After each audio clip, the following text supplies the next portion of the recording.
Olá, amigos do projeto Paradesporto Brasil Mais Acessível da Universidade Federal de São Paulo.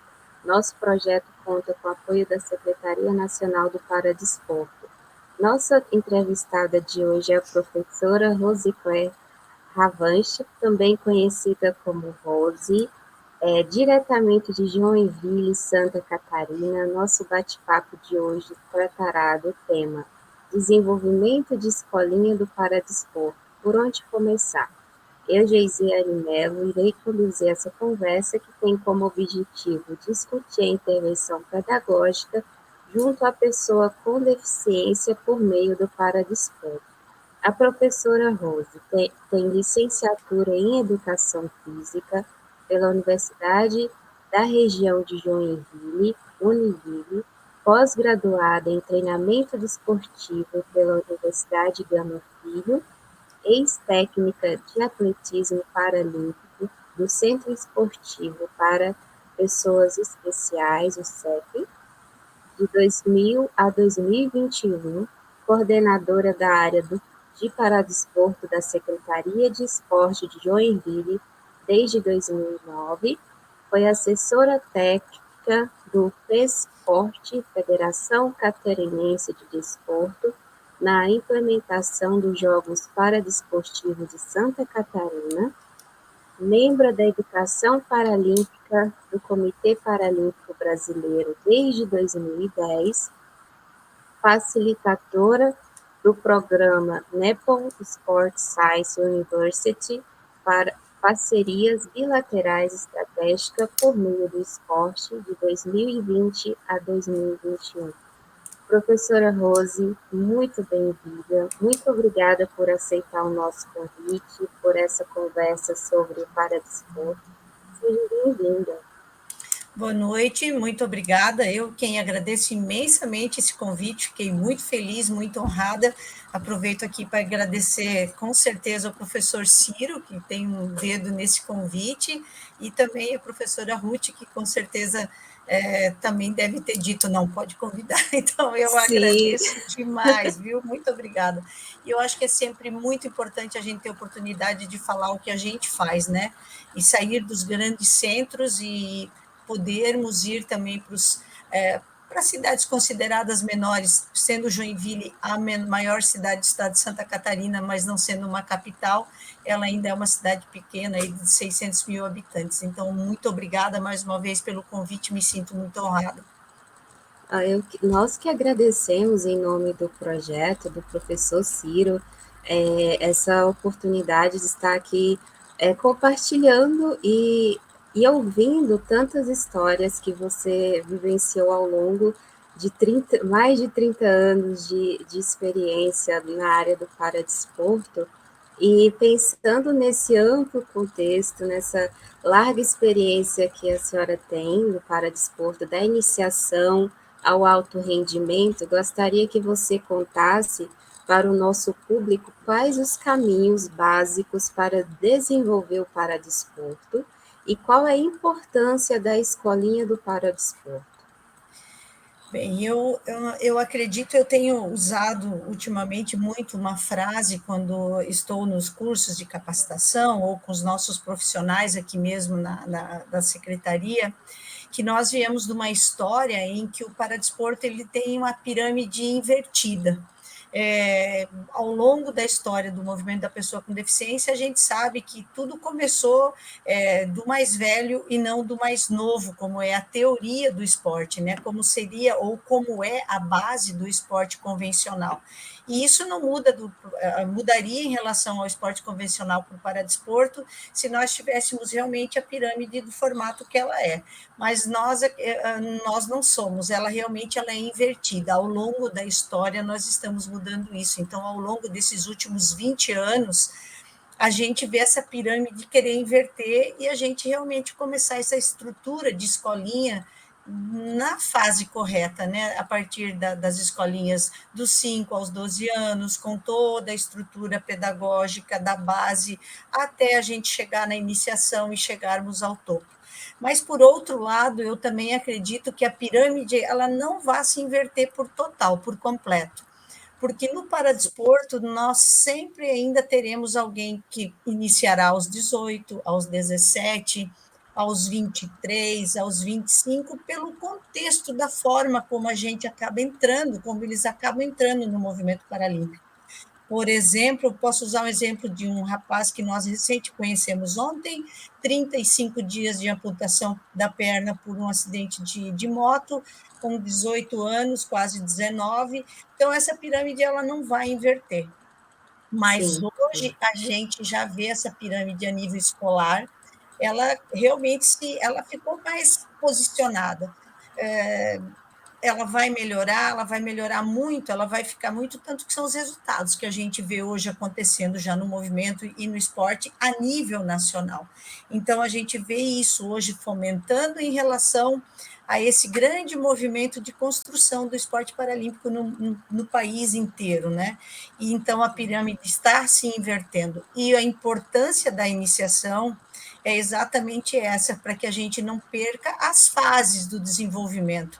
E isso ainda hoje, quando a gente vai às escolas ou vai participar de uma aula de educação física diferenciada com algum profissional, a gente ainda vê o receio de achar que não é possível tratar a criança com deficiência da mesma forma que no esporte convencional.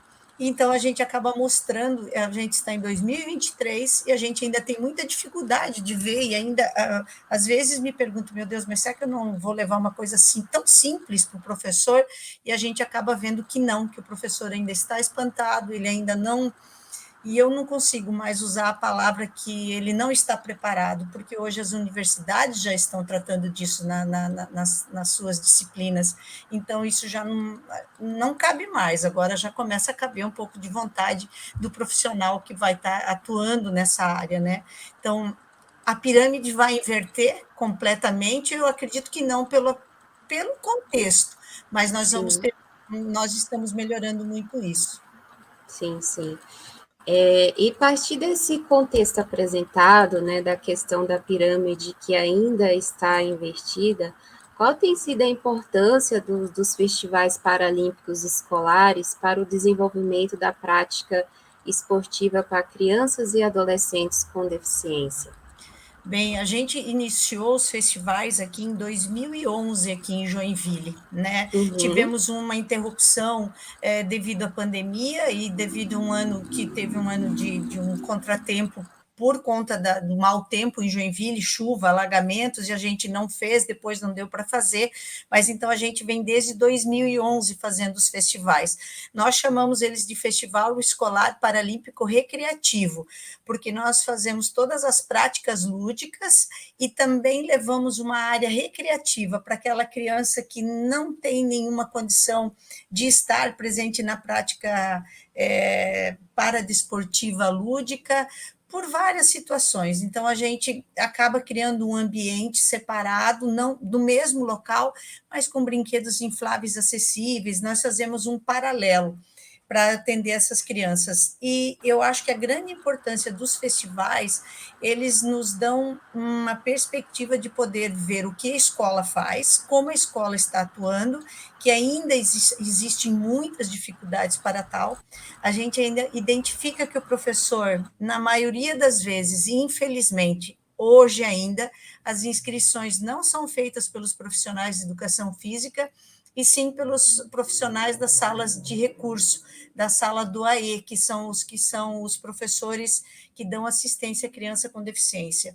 Isso não é 100%, obviamente, mas é um número muito grande e preocupante. Por isso, aqui nós, para auxiliar e para a gente mudar um pouquinho essa história, a gente, no ano passado, ingressou com um projeto chamado Festival Itinerante, onde nós estamos indo à escola com diversas atividades, passamos o dia na escola, fazendo as atividades na escola para quebrar um pouco essa barreira. Se nós ainda fazermos essa análise, né, Geisiane, para mim ainda é difícil acreditar que hoje nós ainda estamos tão longe de ser o ideal que a gente deseja na escola. Mas o festival ele vem para abrir essa janela e para ver se oficialmente em todos os lugares, em todas as cidades, maiores, menores, as capitais, os jogos feitos, os jogos escolares, jogos estudantis, como é o nosso aqui, eles efetivamente estejam incluídos para a participação no paradesporto, com atividades diretas paradesportivas. Para mim, a pirâmide vai se inverter cada vez mais, não vai ficar reta no total, como eu uso dizer, Uhum, mas a única sim. solução de ela chegar o mais próximo disso é com a nossa educação física mais forte, com nossos profissionais realmente se envolvendo no que a gente quer dizer, não vou dizer, não vou usar diretamente a inclusão, mas sim a vontade de mudar e a vontade de fazer diferente dentro das aulas de educação física. Sim. Esse dado que a senhora traz é muito importante, porque a gente está tendo um movimento hoje da educação física que a licenciatura está se acabando nos centros universitários, né? Ela não está tendo mais alunos que queira fazer a licenciatura e todos estão indo para o contexto da graduação. E aí a gente já começa a encontrar uma grande lacuna até mesmo no processo de formação desses professores que vão atuar no âmbito escolar, né? E trazendo essa outra informação, qual a importância da participação dos alunos sem deficiência, né, nesses festivais paralímpicos, junto com as crianças e adolescentes com deficiência? Para mim, fundamental. Desde 2011, quando nós realizamos o primeiro, a participação já era, nós não usávamos um percentual, nós deixamos livre, né? Para cada Uhum. criança inscrita com deficiência, ele tem direito a convidar um ou dois amiguinhos para estarem presentes. Sensacional. Então, eles sempre trazem um amigo, e o bacana é quando vem o colega, é porque ele passa a ser o convidado, ele não é a estrela, o evento não é para ele. Então, a gente cansa de ouvir os depoimentos, né, que eles falam: nossa, hoje eu vou ser o convidado, hoje o jogo não é para mim. Então, a gente vê uns depoimentos de crianças, das famílias também, bem bacana. E o legal é que eles passam a entender a dificuldade do amigo e o quanto o amigo é mais importante e, às vezes, dependendo da modalidade, muito mais jogador ou mais coordenado, por exemplo, quando se faz o basquete para eles, bater a bola, coordenar a cadeira, fazer o arremesso, e eles daí não conseguem, o amigo não consegue tocar a cadeira, não consegue coordenar a bola, então a gente acaba mostrando que é muito mais difícil para ele do que para o colega dele com deficiência. E isso foi uma coisa assim que a gente tentou desde o primeiro, mas com o intuito da criança vir nos auxiliar, porque nós éramos muito poucos. Então, vamos convidar os amiguinhos para ajudar a gente, porque nós também não sabíamos quantas crianças viriam. E aí acabou que a gente ficou, e hoje eles têm direito, cada criança inscrita tem direito a trazer até 2 amiguinhos para o Uau. evento. E isso é muito legal, porque eles começam a mudar completamente o contexto na escola, que aí eles começam a pedir atividade, começam a pedir as modalidades para serem feitas na educação física, o que a gente faz depois o professor acaba reproduzindo na escola. Então, isso é nessa formação que eu acredito na mudança da pirâmide, que sem isso, sem que o amigo, o colega entenda a deficiência ou a dificuldade do outro, ele não vai, a gente vai demorar cada vez muito mais para a gente melhorar o que a gente deseja há tanto tempo. E isso é sensacional porque talvez tira o professor da zona de conforto também, né? Eu Totalmente. acho que a criança vai instigar o professor, mas professor, por que aquele colega meu não está fazendo a atividade, né? E aí o professor se vê na situação de desconforto, espero que sim, né? De desconforto e Sim, fala, eita, temos que mudar algumas coisinhas, temos que melhorar.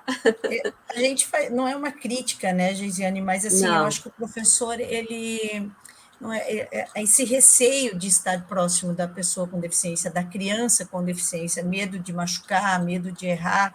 Eu costumo dizer, errar, nós vamos sempre, mas o errar com cuidado, o errar tentando melhorar, eu acho que isso é tão mais importante do que a gente cruzar o braço e não fazer, né? Não executar, não tentar sim, mudar algo, né? Isso eu acho que é muito pior. sim, sim.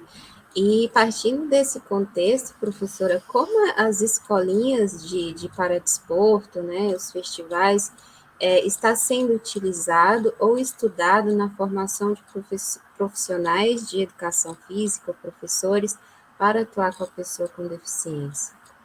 Hoje nós temos algumas parcerias aqui no município com as instituições Uhum, e nós vamos nas universidades, as universidades que têm convênios, né, para as entrevistas com esses alunos, para saber o interesse ou não de estar atuando no movimento, no paradesporto, e a gente vem vendo uma pequena mudança e, assim, que nos deixa bem felizes. Hoje nós estamos com estagiários em praticamente 6 das nossas 20 núcleos que nós temos na cidade, paradesportivas, atletismo, natação, basquete, judô, enfim. E a gente percebe que eles estão começando a tomar o gosto pelas atividades, né? Mas eu acho que a gente ainda tem muita coisa a fazer, ainda existe muito paradigma em relação ao paradesporto, em acharem dificultoso, problemático, é que ainda não, eu acho que a gente ainda precisa quebrar isso um pouco dentro das universidades, mas esse movimento hoje ele é muito maior do que quando eu estava na faculdade, porque eu fiz educação física em 2020, então nem é tão longe assim, eu fiz educação física depois. E a gente acaba vendo que quando eu tive o grande prazer de conhecer o paradesporto com a professora Sônia Ribeiro, que foi minha professora de adaptada na faculdade, e aquilo já me beliscou, depois a professora Ana Teixeira, e aí eu falei, agora danou, agora esse bicho agora, realmente pescou, né? E hoje os nossos acadêmicos, que são nossos estagiários, hoje nós estamos com 5 estagiários, 6 estagiários dentro do Paradesporto, eles falam, meu Deus do céu, a gente começa a gostar disso e não quer mais sair disso. pois é, Então, o bacana é isso, eu acho que a gente precisa mostrar o tamanho dos desafios que o paradesporto tem, como profissional. E, óbvio, nem todo mundo vai ser picado pelo bichinho do paradesporto, pelo movimento, né? Mas eu acho que a gente tem que ter uma preocupação cada vez maior, porque o grande medo, o grande problema é esse gosto que os acadêmicos estão tendo, ou que esse rumo para as academias, academias, academias, e acabam não entendendo quanta coisa bacana a gente pode fazer também em outras áreas. Isso é algo que a gente vem preocupando muito quando conversa muito com os nossos estagiários, mas fazer com que tomem gosto realmente não é uma tarefa muito simples. A gente ainda precisa melhorar bastante. sim, e é engraçado porque quando você pede aos atletas que vá para a academia, por favor, vai para a academia, complemente o seu treino. Aí eles falam, professora, eu fui na academia, mas eu cheguei lá, o professor da academia falou que não trabalha com esse tipo de pessoa. E aí? Então, e aí não é necessário a gente nem falar que ele não interessou para não ver. Aí volta a mesma coisa que a gente vê às vezes na escola, é a falta do interesse do tentar movimentar, putz, o que eu preciso adaptar para atender esse atleta ou essa pessoa com deficiência, não só a pessoa, não só o Uhum, atleta, né? Mas uma pessoa que venha na sua academia. Então, esse entendimento, ele ainda está bem distante. A gente ainda não está vendo esse movimento ser um movimento mais amplo, em que, pô, eu estou preparado para atender. Eu acho que essa palavra é que precisa começar a ser quebrada. Ah, eu não fui preparado na universidade. Nenhum de nós fomos. Eu acho que a gente foi preparada para um todo, e cada um vai sim. seguindo o seu caminho, né? Mas que a gente precisa, então, dizer, não, eu fui preparado, mas eu quero isso. Então, eu vou atrás da informação, e hoje, há 20 anos atrás, e as informações que a gente tem hoje nem se comparam, né? A gente pouquíssimas as informações. Hoje a gente tem muita coisa na mão e que a gente já pode encontrar o caminho. E isso não é só dentro das academias, isso também é na iniciação, né? Quando a gente vai trabalhar. Hoje nós somos aqui no município em 15 profissionais, e esses 15 profissionais especializados, cada qual em um segmento de deficiência, nós somos os mesmos parte do grupo aí já está junto há mais de 15 anos, e a gente Uau. vem tendo dificuldade de renovar, porque nós queremos renovar. Então, vem, faz o estágio, permanece um tempo, 2 anos de estágio, mas a gente quer ver alguém brigando para ficar na área, e isso a gente ainda não está conseguindo. Fica conosco, trabalha, gosta, mas quando vira a chave da formatura, formei, fui, geralmente não tem ficado, mas lógico, hoje são vários os motivos, né? Não são só por não Uhum, gostar, são vários os motivos, mas a gente ainda precisa ver isso acontecer um pouco mais, eu realmente querer isso, né? E eu vejo que sim, para nós aqui, eu falo mais pelo meu município, né? Aqui a gente ainda está encontrando um pouco de dificuldade. sim. A partir desse contexto, professora, você acredita que o profissional de educação física está preparado para a aplicação pedagógica do paradesporto para pessoas com deficiência, com toda a sua pluralidade, diferentes contextos socioeconômicos? Além disso, qual é o papel da família das pessoas com deficiência na adesão e aderência no paradesporto? Bem, eu vou anotar aqui porque tem duas coisas bem bacanas. Família, né? Que eu quero deixar no Tá, final aí. E o profissional para atuar com o paradesporto. Eu acho que a gente sai da faculdade com essa saída, a gente já, a maioria dos nossos alunos, eles já saem querendo, eu quero tal coisa, eu quero isso, eu geralmente, a gente escuta demais, eu quero ir para academia, eu quero ir para academia, isso é o que a gente mais, eu dei aula até final de 21, aí também saí da universidade, porque também já está, o ciclo fechou, e eu falava, gente, isso, a vida não é só academia, vocês podem fazer, trabalhar na academia, mas vocês sabem quanta coisa vocês podem fazer dentro de um contexto no paradesporto, quantas modalidades. Citei, por exemplo, né, se você pegar o atletismo como exemplo, são mais 50 classes funcionais. Olha quanto desafio que você tem numa única modalidade, em mais de 20, são 19 provas, dentro dessas provas, todas as classes que você tem para distribuir. Então, olha quanta coisa, quanto desafio para você trabalhar, criar campeões, criar grandes atletas, ou somente você ajudar a formar cidadãos. E a gente vê essa grande dificuldade do profissional realmente querer vir para esse movimento, né? E eu acredito que não seja, o problema não são as universidades, não são as faculdades. O problema é que não existe ainda o interesse, nós ainda não alcançamos o que nós queremos alcançar a nível de falar da pessoa com deficiência, de falar do esporte adaptado, de falar de inclusão. Para mim, nós ainda não alcançamos, a gente ainda está um pouco longe, não posso usar o valor da minha pirâmide, mas eu ainda acho que nós estamos distantes disso, ainda não, uma vez que a escola, eu tenho até receio de falar a minha opinião, mas uma vez que a escola ainda não entendeu ao certo o que é inclusão efetivamente, imagina o que é o contexto como treinamento, porque a gente ainda vê muita coisa que eu não gostaria mais de ver na escola acontecer, mas é um processo, mas quando a gente fala já está melhorando, mas nós estamos falando que isso está melhorando, melhorando, melhorando há quanto tempo? Vamos pegar um passado mais recente, dos anos 90 para cá. Então, preocupa, porque a gente acaba, nós estamos em 2023, e a gente ainda está falando em melhora dentro da escola. Eu acho que hoje a gente já poderia falar como melhorar, como fazer, vamos melhorar essa atividade. Não, nós ainda estamos pensando em como introduzir melhor isso dentro da educação física, porque ainda não é como nós queremos, né? E aí, essa questão com a família. Eu acho que esse julgamento muito que a gente tem da família, ela também tem que ter um cuidado, porque eu costumo muito dizer que o luto dessa mãe, o luto desse pai, o luto completo dessa família, ou o luto de quem cuida da pessoa, tem que ser respeitado também, porque uma vez que a gente sim, fala, mas aquela mãe coloca embaixo da asa e não deixa fazer nada. Mas e como, de que forma ele chegou para a mãe? Ele nasceu, ele é congênito, ele é adquirido? Nós estamos agora com uma mãe que o filho, com 11 anos, sofreu um acidente de carro, está paraplégico. Antes ele fazia tudo o que ele quisia, podia passear, podia tal. Agora, para ele ir para a Paralimpíada Escolar, que ele vai ser convocado, não vai ser possível. Ela vai deixar, mas ela está sofrendo, porque agora ele está paraplégico, está na cadeira. E qual é a mudança?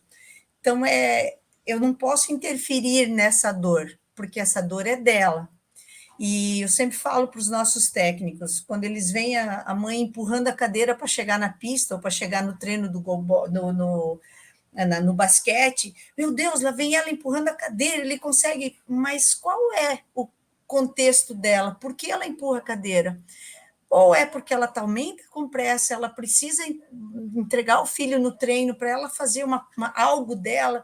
Então, esse contexto família é um contexto tão delicado que a gente precisa preocupar quando a gente fala do contexto familiar. São vários, né? Aquela mãe que solta, aquela mãe que prende, aquele pai que é mais livre, aquele pai que não deixa. Nós vamos ter sempre isso, mas eu sempre costumo dizer, eu acho que a gente precisa entender o luto de cada um deles. O nosso, pela angústia de querer ter o seu atleta, e a mãe e o pai entenderem, meu Deus, manda ele treinar. E o outro é a angústia deles pelo que eles vivem no dia a dia, porque só quem está lá é saber o que ele vive. Então, eu tenho muita cautela quando a gente fala do contexto familiar. Sim, é uma coisa que a gente vê muito nos artigos, nos papers, a superproteção dos pais atrapalha o processo É, da redução do nível de atividade física. Tá, mas esse pai se predispõe a ir numa educação física escolar e chega lá o professor fala assim, eu não trabalho com esse tipo de pessoa. Como exato. você vai jogar esse pai por não superprotegê-lo? Não tem como. E isso é uma coisa que a gente, nas nossos núcleos, a gente usa muito dizer, olha, se a tua atividade está programada para 1 hora, que ela tenha 1 hora. Qual é o Uhum, caminho que esse pai levou, essa mãe percorreu para chegar até o treino? 10 quilômetros? 15? 20? 5 minutos, mas foi 5 minutos que ele teve que deixar de fazer algo para levar lá. Então, a gente não pode atender com, ai, oi, a atividade tem que ser prazerosa, a motivação tem que estar sempre a 100%. Mas isso só para o esporte adaptado? Não, de forma alguma. Esse é o atendimento que você tem que dar para todos. Mas aqui a gente tem um contexto que, de novo, a família está envolvida, a família, o cuidador, o responsável legal. Então, não tem como a gente fazer um atendimento que não seja um atendimento diferenciado. Ele precisa, no mínimo, ser um atendimento com empatia, com você estar com o seu sorrisão, atender com vontade, com qualidade. Isso é o mínimo que a gente espera num atendimento com os nossos pequenos, principalmente as nossas escolinhas. Depois, quando você sai da iniciação e você caiu para o rendimento, aí é outra conversa, é um outro nível, e aí a conversa fica mais séria. Não muda nada, mas as escolinhas, a criança precisa ter a sua motivação para ela conseguir chegar lá em cima no topo com prazer e não com desmotivação. sim.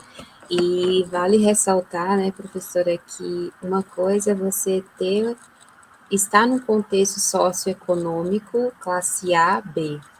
Outra coisa é C, D e E.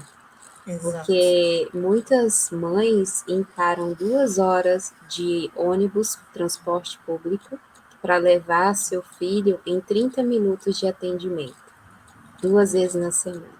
E Essa aí é a realidade no Brasil. o atendimento é sem qualidade, sem uma empatia, é um atendimento qualquer. Sim. Para mim é inadmissível, assim. Então, nós temos um contexto diferente aqui no município, porque em 1 hora você de ônibus, num horário de pico, 1 hora e meia, você atravessa a cidade. Nós somos uma cidade grande, territorialmente ela é grande, mas diferente essa questão do trânsito, não se compara a São Paulo, Rio, Minas, enfim. Mas mesmo assim, para nós é muito tempo. Você ficar 1 hora no ônibus e aí você chegar no treino, ter 30, 35, 45 minutos, 1 hora de escolinha, e uma aula sem motivação, sem ter prazer, o professor mal-humorado. Então, isso é algo que a gente tenta, pelo menos, fazer com que o profissional entenda isso, principalmente na base, que seja prazeroso. E aí, depois, quando você chega no rendimento, é uma outra história, porque daí, Sim. lógico, obviamente muda. Mas na iniciação, não é possível. Isso é algo que eu trago da minha história como atleta desde os 11 anos, né? Que eu tinha prazer em ir treinar, porque toda a minha parte de treinamento ela era lúdica, a maior parte do tempo eu conhecia o atletismo, de todas as provas de uma forma lúdica e prazerosa. Agora, só que ele aquece, faz tal coisa, alonga e vai para o exercício. Isso não tem criança que suporte, principalmente se eu falar do atletismo, que ela é uma modalidade individualizada, você é você com você mesmo, você e seu técnico, não tem uma bola para me agradar. Então, se o professor não tiver esse entendimento de que eu posso botar uma bola para um aquecimento, que eu posso botar uns cones coloridos, e isso a gente falando de todas as áreas, e se a gente coloca a deficiência intelectual no meio disso, qual o prazer ele vai ter de treinar se aquele negócio é aquela pista da mesma cor todo dia, tudo igual todo. Então não tem como. A iniciação ela precisa, primeira coisa, ela ser prazerosa, muito prazerosa, para que ele permaneça por muito tempo conosco. Nossa, sensacional, professora. Como toda essa paixão, essa vivência, essa experiência que você tem está sendo realizada ou está acontecendo em outros municípios do Brasil ou em outras cidades brasileiras? Você tem esse dado para gente dos festivais paralímpicos, das escolinhas, do paradesporto? Tem. Hoje existem os festivais são realizados nacionalmente, né? Uhum. O Comitê Paralímpico faz um festival aí desde 2017, se não me falha a memória, e então as cidades se inscrevem, mas aqui no estado de Santa Catarina, geralmente se inscrevem, conseguem participar, mas aqui no estado, Santa Catarina foi pioneira no movimento paralímpico, né, em algumas atividades, em alguns movimentos, como os Jogos Paradesportivos de Santa Catarina, que é o Parajasc. Santa Catarina é meio pioneira nesse grande evento. Depois veio, se não me falha a memória, logo depois veio o Paraná, começou um evento também, que é o Parajabes, então começou-se a criar esse movimento, mas os municípios aqui de Santa Catarina, eles já estão trabalhando no mesmo, em formatos muito parecidos, com dentro das secretarias de esporte, as políticas públicas dos municípios sendo executadas. Por exemplo, nós aqui fomos a primeira secretaria de esportes de um município que teve um departamento específico para cuidar do paradesporto. Em 2021, essa área foi efetivamente existente, começou a existir com coordenador, com orçamento, então a gente vê que o trabalho ele cresceu, evoluiu, e a gente tem muitos outros municípios aqui no estado que estão trabalhando, crescendo. Aí não são todos, mas a gente vê um trabalho muito bom evoluindo. E tem algo que eu acredito muito. Nós precisamos de políticas públicas em todos os locais, não há dúvidas, né? Mas se o poder público ele não estiver próximo às entidades que atuam com a pessoa com deficiência, se as secretarias municipais de esportes ou fundações não se envolvem, não estão próximas dessas entidades, eu já acho um pouco mais difícil o fomento do paradesporto nos municípios. É uma lacuna que precisa ser fechada, é uma lacuna que ela precisa ter, pelo menos, algo muito próximo ao que é o esporte convencional. Hoje, me orgulho disso muito, porque faço parte desde o primeiro momento da área do paradesporto aqui do município, na Secretaria de Esportes, mas me orgulho muito de 21 para cá, de todo o trabalho que todo mundo fez até aqui, da gente agora efetivamente ser uma área, ter um coordenador, ter um orçamento para se trabalhar, se visualizar projetos, botar projetos em práticas. Então, é impossível a gente não querer trabalhar e ver isso acontecer. Eu acho que tem algo que eu gosto muito de dizer, né, que um dia o Papai do Céu vai chamar. E o que adianta levar aquilo que a gente tem na cabeça, ou que a gente escreveu num papel, e não deixar os outros saberem o que a gente faz? Não faz sentido. Então, eu fico muito feliz em ver hoje, a gente vê outros pequenos municípios do estado crescerem, estarem trabalhando. Hoje nós temos Parajasc, temos Paragesc, e isso é sem dúvida nenhuma. Se a gente não tem a participação do poder público para auxiliar um pouco, não é ser o braço, o único braço, porque também não dá conta, mas pelo menos estar amparado, estar próximo, estarmos envolvidos dentro das secretarias de esporte para ampliar esse movimento junto às pessoas que atuam as instituições que atuam com a pessoa com deficiência, eu acho que fica bem complicado. Nossa, perfeito, professora. Meu Deus, é muita informação de excelente qualidade. E eu gostaria que você falasse para a gente como fica a capacitação dos futuros treinadores, futuros profissionais que gostariam de trabalhar com paradesporto, aonde eles podem se especializar, buscar conteúdo. Qual dica você daria durante todo esse período de experiência? Olha, hoje o Comitê Paralímpico Brasileiro, através da Educação Paralímpica, tem cursos de capacitações para professores de educação física, para os profissionais da área, em diversos segmentos e em praticamente todas as modalidades paralímpicas, né? Então, tem introdução ao movimento paralímpico, o professor Ciro fez parte de toda essa construção. Então, eu acho que hoje nós, como profissionais, ainda dizermos, mas eu não sei, eu não acho, eu não tenho, hoje a gente não cabe mais, hoje a informação está muito rápida, hoje nós temos aonde procurar, então a formação, você se capacitar, você estudar, ler, ver, mas tem algo que para mim é muito mais importante que isso tudo, a gente, quando eu comecei, a professora Ana me fez um desafio, ela me convidou para saber se era isso mesmo que eu queria, eu disse, não, é isso, eu estava no meu finalzinho da minha graduação, já estagiando, ela me trouxe na casa dela, abriu as portas e tinha uns livros lá em cima da mesa dela, quando você lê todos esses capítulos, e me fiz fazer um resumo de tudo que é sobre a pessoa com deficiência, oficialmente você estará convidada a trabalhar com a gente. Beleza, eu me desafiei aquilo, eu fui, eu estudei, porque eu achava que eu, como entendida do atletismo, já com a prática da modalidade, desde os 11 anos, eu fiz educação física com 30, então a minha vivência no atletismo era muito grande, eu já era técnica do atletismo pela prática. Então eu acreditava, meu Deus, vai ser tranquilo trabalhar com atletismo, mas não entendia que eu precisava primeiro entender de deficiências para depois eu entender da modalidade. E essas duas coisas juntas é fantástico. Então eu preciso entender da modalidade que eu quero trabalhar para daí ir atuar. Não estou dizendo isso, mas entender de deficiências, sim. Eu sou expert, não.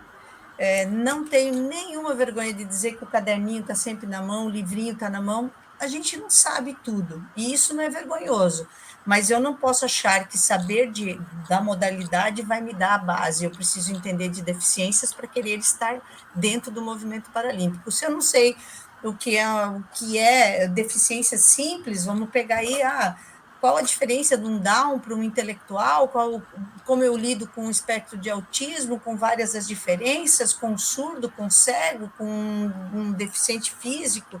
Então, a pessoa precisa entender um pouco de classes funcionais, é um contexto tão bacana, mas sem eu ter um pouquinho desse nível de entendimento de tudo, é mais complexo. Sim, e pensando nesse contexto, para finalizar a nossa belíssima entrevista, qual dica de livros, sites ou artigos você poderia nos dar 2 dicas para começar? Puxa vida, vamos lá.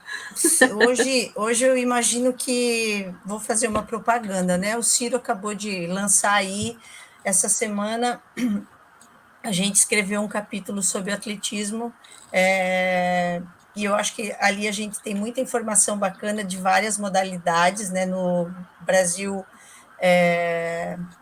Paradesporto Brasil Acessível. Aquele livro, esses capítulos que estão ali dentro ficaram fantásticos. Eu acho que ali a gente pode encontrar muita coisa. E eu sempre falo assim, que às vezes a gente vai procurar e não vai encontrar. Mas a prática que a gente tem hoje, a diversidade de conhecimento que a gente pode ter hoje para procurar em pequenos capítulos, em pequenos livros, em leitura simples, e não na complexidade que a pessoa imagina que tem que ter um grande livro, um grande autor. O Ciro hoje mesmo, ele tem, é que agora vai me fugir o nome do livro dele, ele vai brigar comigo, mas não tem problema. O Ciro tem tanta publicação, tanta coisa bacana para falar do paradesporto, que basta procurar pelas publicações dele, Ciro Winkler, que vocês vão encontrar vários, mas eu acho que o último vale muito a pena. Sim. Professora, muito, muito obrigada. A gente continuaria a conversa por horas e agradecemos muito a sua participação no projeto Paradesporto Brasil Mais Acessível da Universidade Federal de São Paulo. Lembramos que o nosso projeto conta com o apoio da Secretaria Nacional do Paradesporto. Nosso muito obrigada. Pessoal, não esqueça de assinar o nosso canal, compartilhar o vídeo com os amigos, estudantes e lembramos que essa entrevista também estará disponível no Instagram, @cbpp22. Professora, obrigada. Eu quem agradeço mais uma vez, muito obrigada. Eu me sinto muito honrada pelo trabalho que vocês estão fazendo e estar participando disso. Obrigada mesmo, de todo o meu coração.